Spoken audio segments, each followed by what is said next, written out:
হতাশা কুফরি। জানেন এটা? মুমিনের জন্য হতাশা কি বলেন সবাই? কোনো মুসলমান কোনো অবস্থাতে হতাশ হইতে পারে না। হতাশ হওয়া কুফরি। কুফরি কোরআনুল কারীমের মধ্যে আছে। আল্লাহ তাআলা বলেন, ওয়ামান ইয়াকনাতু মির রাহমাতি রাব্বিহি ইল্লা দাল্লুন। এই যে কোরআনের আয়াত, আল্লাহ তাআলা বলেন আল্লাহর রহমত থেকে হতাশ হয়, নিরাশ হয় একমাত্র সে পথভ্রষ্ট গোমরাহ যে। তাহলে মুমিন কি হইতে পারে না? হতাশ হবে যে দাল্লুন গায়রিল মাগদুবি আলাইহিম ওয়ালাদ দাল্লিন। এই যে ওয়ালাদ দাল্লিন, এই দাল্লিন যে বেঈমান কাফের পথভ্রষ্ট সে হতাশ। আরো মজার উদাহরণ শুনেন, আমি ওনাগরও বলছি। ইয়াকুব আলাইহিস সালাম ছোট্টবেলায় ইউসুফকে হারায় ফেলছে। 10 ভাই মিলে ষড়যন্ত্র করে কূপে ফেলে দিছে। আপনারা জানেন, মানে আমি সংক্ষেপে বলতেছি মূল কথাটা। তো হারাইয়া যাওয়ার পরে 40 বছর একটানা, তাফসিরে স্পষ্ট আছে, তাফসিরে ইবনে কাসির, কোন কোন বর্ণনায় আছে 80 বছর, তবে প্রসিদ্ধ মত হলো 40 বছর। 40 বছর পর্যন্ত একটানা ইয়াকুব আলাইহিস সালাম এই ইউসুফের জন্য আল্লাহর কাছে কাঁদছে, তার তালাশ কাঁদছে আল্লাহর। ওয়াবিয়াদ্দাত আইনাহু মিনাল হুজনি ফাহুয়া কাযীম। কোরআনে আছে কাঁদতে কাঁদতে, সূরা ইউসুফে আছে ইয়াকুবের 2 চোখ সাদা হয়ে গেছে, অন্ধ হয়ে গেছে। কিন্তু 40 বছর পরে মিশর এবং কেনান সহ অতদ অঞ্চলে দুর্ভিক্ষ লাগছে। কেনান হলো মানে ইয়াকুব আলাইহিস সালামের বাড়ি হলো ফিলিস্তিনে, এখন যেটা ফিলিস্তিন, এখানেই কেনান। তো ফিলিস্তিন আর মিশর কাছাকাছি। এই যে রাফা বর্ডার নিয়ে যে এখন সবচেয়ে বেশি তুলপাট ইসরায়েলিদের সাথে, এটা তো মিশরের সাথে বর্ডার। ফিলিস্তিনের সাথে গুরুত্বপূর্ণ বর্ডার হলো মিশরের বর্ডার। তো এই কেনান, তো এখানেও দুর্ভিক্ষ দেখা দিছে, মিশরেও। তো মিশর সবাই খবর পাইছে যে মিশরে অর্থমন্ত্রী যিনি, উনি এই দুর্ভিক্ষের কারণে সময়ে স্বল্প মূল্যে খাবার বিক্রি করে। চারদিক থেকে মানুষ অল্প অল্প টাকা দিয়ে দিয়া, স্বর্ণ মুদ্রা রৌপ্য মুদ্রা দিয়ে দিয়া খাবার আনতেছে। ইয়াকুব আলাইহিস সালামও ওনার এই 10 ছেলেকে ওই মিশরে খাবারের জন্য পাঠাচ্ছে। তো 3 বার মোট তারা খাবার কিনতে গেছে, 3 বারে। তো আমি যেটা বলতেছি, 3 বারেই এই 40 বছর পরে 3 বারই ইয়াকুব আলাইহিস সালাম ওই 10 ছেলেকে দেওয়ার সময় বলছে, বাবা খাবারের জন্য তো যাচ্ছ মিশরে, কিন্তু আমার ছেলেটাকে তালাশ করো, ইউসুফকে কি করো তালাশ করো। তো প্রথমবার, দ্বিতীয়বার, তৃতীয়বারেও যখন বলছে, ছেলেরা রাগ হয়ে গেছে। আপনারে কইলাম আজ 40 বছর ধরে হুদা কামে কান দেন, একটা কথা বুঝেন না, কিচ্ছু না। 40 বছর পর্যন্ত একটা ফুলাফান বাচ্চা থাকে, কই আছে না আছে, কই হারাইছে, কইলাম বাঘে খাইয়া লাইছে, আপনি এরপরও আবার কম। তো আপনার ওই সময় বললাম, তারপরও তো এই 2 বার খুঁজলাম আপনার কথা মতো, কই এক পাইলাম না, এখন আবার কইতেছেন, বুঝেন নাই? তৃতীয়বারে আবারও কি ইয়াকুব আলাইহিস সালাম বলছে, আমার ছেলেটাকে কি করো তালাশ করো, খুঁজো। এই কোরআন শরীফে আছে, এর স্পষ্ট কোরআনের আয়াত, সূরা ইউসুফে আছে। এই তখন ইয়াকুব আলাইহিস সালাম বলছে, আবারও বলছে, দেখেন ছেলেদের, ইয়া বানি ইয়াযহাবু, হে আমার ছেলে, এই তৃতীয়বারের কথা, হে আমার সন্তানেরা যাও মিশরে, ওয়া তাহাসসু, সবাই মিলে আমার ছেলেটাকে তালাশ করো, ওয়ালা তাইআসু। তখন ইয়াকুব নবী বললেন, সন্তানরা আমার, 40 বছর পরেও আমি তোমাদেরকে বলছি, ওয়ালা তাইআসু, মোটেই নিরাশ হইও না, হতাশ হইও না। এরপরে বলেন, ইন্নাহু লা ইয়াইআসু মির রাউহিল্লাহি ইল্লাল কওমুল কাফিরুন। মনে রাখবা সন্তানরা, নিশ্চয়ই আল্লাহর রহমত থেকে নিরাশ হইতে পারে সে কাফের বেঈমান সম্প্রদায়। যে জিন্নি হিসাবটা এই, তাহলে কি বোঝা গেল? হতাশ হওয়া এটা কি কুফরি, এটা কাফেরের স্বভাব হইতে পারে, মুসলমানের হইতে পারে। এবার তৃতীয়বারে ঠিকই, মানে এটা দরকার নাই এখন আমার কথা বোঝানোর জন্য, তারপরে বলতেছি। তৃতীয়বারে ছেলেরা 10 জন যখন খাবার কিনতে গেছে, এইবার সরকার কর্তৃক নির্ধারিত যে স্বল্প মূল্য, ওই ট্রাকে করে দেয়, যে সরকারি যে তাইয়া দেয় না আপনার স্বল্প মূল্যে, ট্রাকের মধ্যে দাঁড় করে করে দেয় না, মানুষের সিরিয়াল ধরে নেয়, পিসিবি বলে এটা না। তো এখন এই সরকার কর্তৃক নির্ধারিত যে স্বল্প মূল্য, এই তৃতীয়বারে এই 10 ভাইয়ের কাছে এটাও নাই, এই টাকাটাও আর নাই, এবার আছে একবারে অল্প ওই। অথচ খাবার দরকার ধরেন 100 মণ, 100 মণ খাবারের দাম যদি 10,000 টাকাও হয়, ওনাদের কাছে আর 5-6 হাজার টাকা, এত অভাবে পড়ে গেছে 10 ভাই। তৃতীয়বারে আইসা খাবার চাইছে 100 মণ, কথার কথা, টাকা দিছে 6,000 ধরেন, আরো লাগবে কত? তো এইবার এই টাকাটা কোত্থেকে আসবে? এই তৃতীয়বারে ওই ইউসুফ আলাইহিস সালামই তো অর্থমন্ত্রী, মূলত তো উনিই অর্থমন্ত্রী, হেরানা চিনছে না, কিন্তু ইউসুফ আলাইহিস সালাম তো প্রথমবারেই চিনছে যে আল্লাহর হুকুম না থাকার কারণে পরিচয় দিচ্ছে না। কিন্তু এই তৃতীয়বারে 10 ভাই বলল যে আপনি আমাদেরকে এইটুকু মূল্য দিয়েই আমাদের যে পূর্ণ চাহিদা 100 মণ, ওইটাই আমাদেরকে দেন, আর টাকা এটুকুই নেন, তো বাকি মূল্য কোত্থেকে আসবে? তো 10 ভাই একসাথে বলে উঠছে, ওয়াতাসাদ্দাক আলাইনা, বাকিটা ভিক্ষা দেন, সাদাকা, বাকিটা কি? সাদাকা। ওয়াতাসাদ্দাক আলাইনা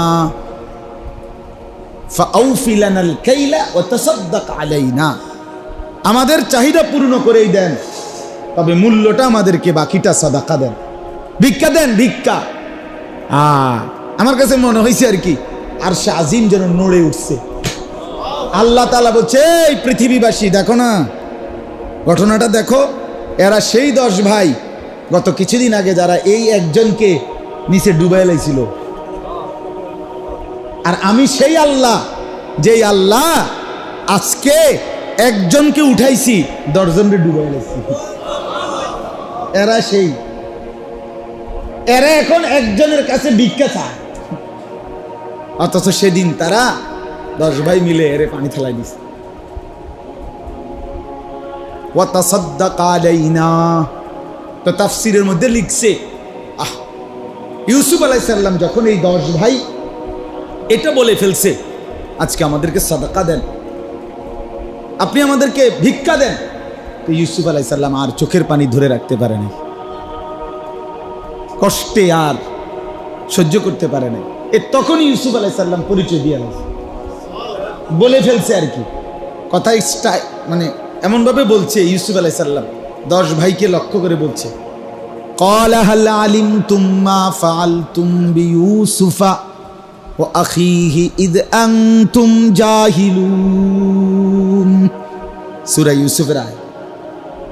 ইউসুফ বললেন, তোমাদের কি মনে পড়ে? হাল আলিমতুম, তোমাদের কি মনে আছেনি? মা ফাআলতুম বিইউসুফা ওয়া আখিহি, তোমাদের যে 2টা ভাই, একটা ভাই ইউসুফ আর তার সাথে তার আরেকটা ভাই ছিল আপন সৎ, তোমরা না সৎ ভাই, ইউসুফের তো আরেকজন ভাই আছে বেনিয়ামিন, এই 2 ভাইয়ের সাথে ইদ আনতুম জাহিলুন, যখন তোমরা অবুঝ ছিলে, কি করেছিলে? মনে কি পড়ে? এরা একটা লাভ দিয়ে উঠে, আরে আরে ক্বালু আইন্নাকা লা আনতা ইউসুফ, 10 ভাই একসাথে বলে উঠছে, তাহলে কি তুমি আমাদের সেই ভাই ইউসুফ নাকি? নয় তুমি এভাবে দাগ নম্বর খতিয়ান নম্বর সহ, আমরার বাড়ি কেনান, তোমার বাড়ি কি মিশর, আমরা হইলাম ফিলিস্তিনের, তুমি হলে অ্যাঙ্কার, তুমি আমগো ভাই আবার হেবড়ার লগের ভাই দুজনের নাম জানলা কেন? তুমি নাকি ইউসুফ? ক্বালা আনা ইউসুফ ওয়া হাদা আখি। ইউসুফ আলাইহিস সালাম বললেন, হ্যাঁ আমি সেই ইউসুফ, আর গত সফরে কৌশল করে যারে আটকায় রাখছিলাম সেই আমার ভাই বিনিয়ামিন। ওই দ্বিতীয়বারে একটা কৌশল কইরা, হ্যাঁ চুরির একটা কৌশল করাইয়া কি করে লাইছে, এ যারে আটকায় রাখছি সে আমার ভাই। ওয়াহাদা আখি, মানে বিনিয়ামিন তখন পাশে বসা ছিল। কাদ মান্নাল্লাহু আলাইনা। এরপরে ইউসুফ বললেন, ভাইয়া শুনে নাও ভাই আমার আল্লাহ রব্বুল আলামিন বারবার আমার উপরে অনুগ্রহ করেছেন। তোমরা চেয়েছিলে ফেলে দিতে, আমার মালিক চেয়েছেন তুলে ধরতে। তোমরা চেয়েছিলে নামায় দিতে, জুলাইখা চেয়েছে ফাঁদে ফেলতে, আমার আল্লাহ চেয়েছেন সুপবিত্র উচ্চ মর্যাদা সম্পন্ন বানাইতে। এভাবে আমারে যতজন নিচে ফেলতে চাইছে আমার মালিক ধরে ধরে আমার উপরে তুলে দিছে। কাদ মান্নাল্লাহু আলাইনা, আল্লাহ আমাদের উপরে বারবার দয়া করেছেন। এরপরে ইউসুফ 10 ভাইকে বললেন, ভাই শুনে নাও, কিয়ামত পর্যন্তের জন্য বলে দিচ্ছি, ইন্নাহু মান ইয়াত্তাকি ওয়া ইয়াসবির ফাইন্নাল্লাহা লা ইউযীউ আজরাল মুহসিনিন। যুগে যুগে যে আল্লাহকে ভয় করে গুনাহ বর্জন করবে আর আল্লাহর জন্য সবর করবে, ধৈর্য ধরবে, আল্লাহ এমন নেককারের একটা কর্ম বিফলে যেতে দিবেন না। তাকওয়া এবং সবর, আল্লাহকে ভয় করে গুনাহ বর্জন করিলে আর আল্লাহর জন্য সবর করিলে আল্লাহ তাআলা তার প্রত্যেকটা কর্মে বিনিময় দিবে। সে হাসলেও নেকি, কাঁদলেও নেকি, হাঁটলেও নেকি, বসলেও নেকি, কথা বললেও নেকি, চুপ থাকলেও নেকি।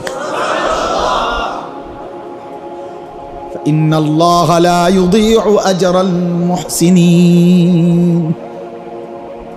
মুহসিনিনের কিছুই আল্লাহ বিফলে যেতে দেন না। হ্যাঁ, এই যে একটা ভাইয়ের উদাহরণ না। আচ্ছা, মজার কথা হইল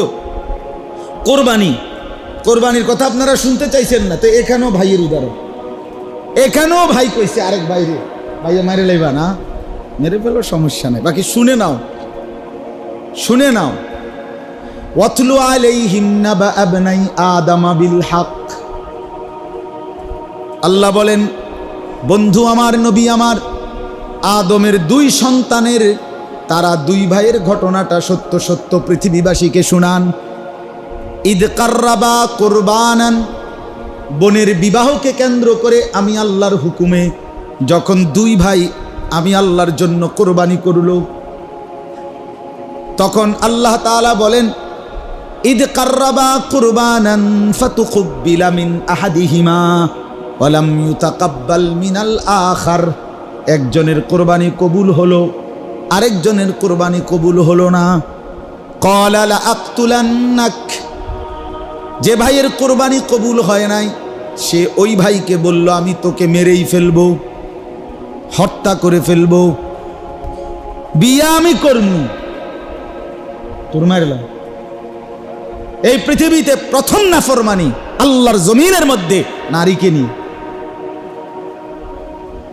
কাকে নিয়ে? মানুষের প্রথম নাফরমানি নারীকে নিয়ে। এজন্য নারীর ফান্দে যে পড়ছে, নারীর আসক্তিতে যে পড়ে গেছে, নারীর মধ্যে যার নেশা ঢুকছে, নারীকে নিয়ে যে ব্যস্ত হইছে, এই যুবকের দুনিয়াও শেষ, আখিরাতও শেষ। তোর শরীরও শেষ, যৌবনও শেষ, রাতও শেষ, হাতও শেষ, দেহও শেষ, যৌবনের ক্ষমতাও শেষ, আখিরাতও শেষ। কোনো সন্দেহ নেই।